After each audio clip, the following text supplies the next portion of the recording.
Welcome to one paper solution. हम Indo Pak Pakistan history lecture series कर रहे थे। आई थिंक ये 6th लेक्चर है हमारा। लास्ट टाइम हमने डिस्कस किया था एंड ऑफ मुगल एम्पायर। उसके बाद होती है कैसे हुई थी वार ऑफ इंडिपेंडेंस। लास्ट जो था इवेंट था, उसके बाद मुगल एम्पायर एंड हो गया था।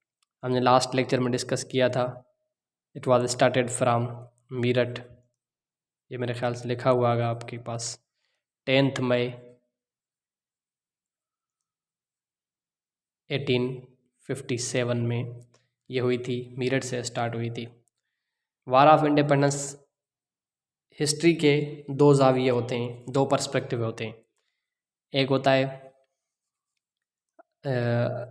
हमारा, या फिर एक पार्टी का, और दूसरा दूसरी पार्टी का। हम इसमें पार्टी हैं पाकिस्तान अफेयर्स, पाकिस्तान के हवाले से। तो हम कहते हैं it was war of independence, या हमारे हिस्टोरियन या मुस्लिम हिस्टोरियन इसे कहते हैं। और ब्रिटिश को कहते हैं कि वार ऑफ इंडिपेंडेंस नहीं थी, कुछ भी नहीं था। ब्रिटिश कॉल्ड इट सिपाही म्यूटनी, SEPOY, सिपाही, जिसको हम सिंधी में उर्दू में सिपाही बोलते हैं। इंग्लिश वर्ड है सिपाही म्यूटनी। सिपाहियों की बगावत थी। यह एक हिस्ट्री है बड़ी। कैट्रिज कारतूस जिसको बोलते हैं, उसके यूजेज पे एक स्टार्ट हुई थी। लेकिन we can not call it simple mutiny, सिपाही म्यूटनी, बगावत, रिबेल। क्योंकि इट कांट बी कॉल्ड सिपाही म्यूटनी बिकॉज हमारा जो पर्सपेक्टिव है वो हम ये कहते हैं पाकिस्तान हिस्ट्री में कि it was the result of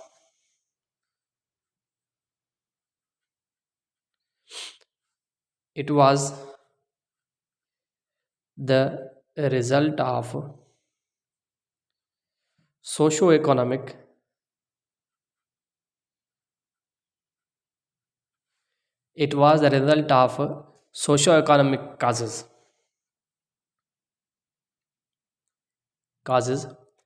not ऐसे बोले, हम कहेंगे कि it was not the result of socio economic causes not confined to सिपाही म्यूटनी।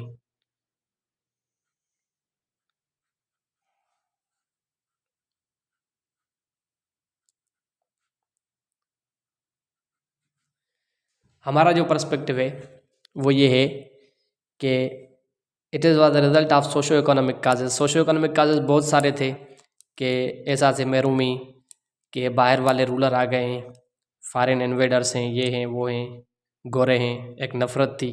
ये सारी चीज़ें मिला के अपने रूलर्स जो थे वो राजा महाराजा वो शिकस्त खाते गए उनसे। फिर फाइनली एक हिंदू मुसलमानों ने मिलके एक बगावत की जिसको हमने वार ऑफ इंडिपेंडेंस का नाम दिया है। लेकिन अंग्रेज इसको कहते थे इट वाज सिपाही म्यूटनी, एक छोटी सी बगावत थी जिसको हमने कुचल दिया। और फिर बहादुर शाह जफ़र को डिथ्रोन करके दिल्ली से रंगून एग्ज़ाइल में भेजा गया, और फिर वो वहीं पे अल्लाह को प्यारा हो गया। लास्ट टाइम भी एक शेर मैंने उसका आपको बताया था। तो एक शेर जब वो वहाँ पे डेथ बेड पे था या मरने के करीब था, उसने कहा था कितना है बदनसीब ज़फ़र दफन के लिए, 2 गज़ ज़मीन भी ना मिली कूहे यार में। चलो आ जाते हैं वापस। Importance of war of independence, या इम्पॉर्टेंस ऑफ वार क्या थी? Hindu Muslim unity. किसी हिस्टोरियन ने लिखा है हिंदू मुस्लिम यूनिटी कि 2 बार हम हिंदू मुस्लिम यूनाइट हुए थे। एक बार वार ऑफ इंडिपेंडेंस में, और उसके बाद दूसरा खिलाफत तहरीक में। उसके बाद फिर हिंदू मुस्लिम कभी भी एक साथ एक पेज पे नहीं आए। Governor general of India during 1957 वार, उस वक्त जो गवर्नर जनरल था 57 की वार में, वो था लॉर्ड कैनिंग।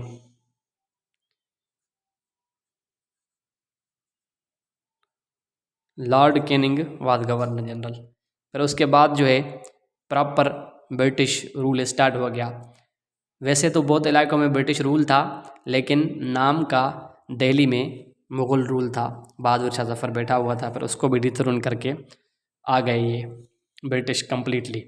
फिर ब्रिटिश रूल इन सब कॉन्टिनेंट स्टार्ट होता है। हमारा जो मेन टॉपिक है वो ये है, founder of British rule, British, या इसको आप ऐसे कह लें who is considered as the founder of British rule in सब कॉन्टिनेंट।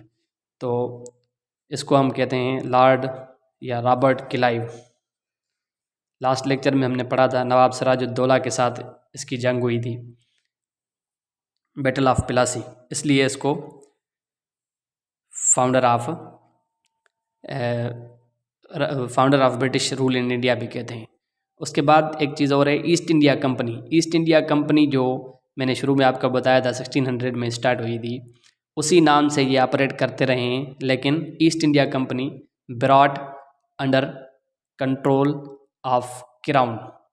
ये 1773 में ईस्ट इंडिया कंपनी जो है वो नाम उसका वही रहा, लेकिन क्राउन जो उस वक्त यूके में किंगडम थी, जो आज भी है, कुछ अरसा पहले मलिका जो फौत हो गई हैं एलिज़ाबेथ, क्वीन एलिज़ाबेथ II, तो उस वक्त जो क्राउन था, उस वक्त जहाँ जो भी था, तो उसके अंडर में ईस्ट इंडिया कंपनी को उसके कंट्रोल में दिया गया। इट वाज 1773,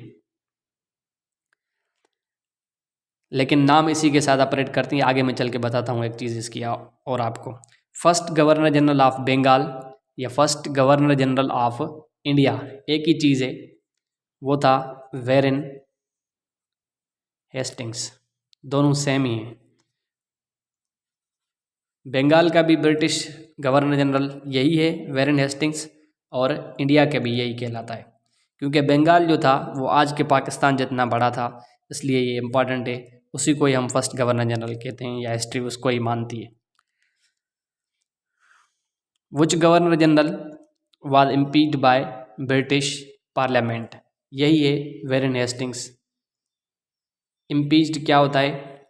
जिस तरह हम वोट ऑफ नो कॉन्फिडेंस कहते हैं, वोट ऑफ नो कॉन्फिडेंस की तरह ही एक इम्पीचमेंट होती है, उसके खिलाफ एक रेजोल्यूशन मूव होती है, फिर उसको सपोर्ट करते हैं वगैरह वगैरह। इसी तरह last governor general of India ये था Lord Canning. Last governor general was Lord Canning. वही जो लास्ट गवर्नर जनरल था वही बाद में फर्स्ट वाइसराय बना, उसका नाम भी लॉर्ड कैनिंग है, क्योंकि एक ही बंदा था, पहले गवर्नर जनरल था फिर वाइसराय बन गया, क्योंकि ये रूल चेंज हो गया। एक्ट में अमेंडमेंट आई। क्या अमेंडमेंट थी? Title of governor general was change to viceroy in, इसका ईयर है 1858, यानी कि वार ऑफ इंडिपेंडेंस के बाद इंडियन एक्ट आया।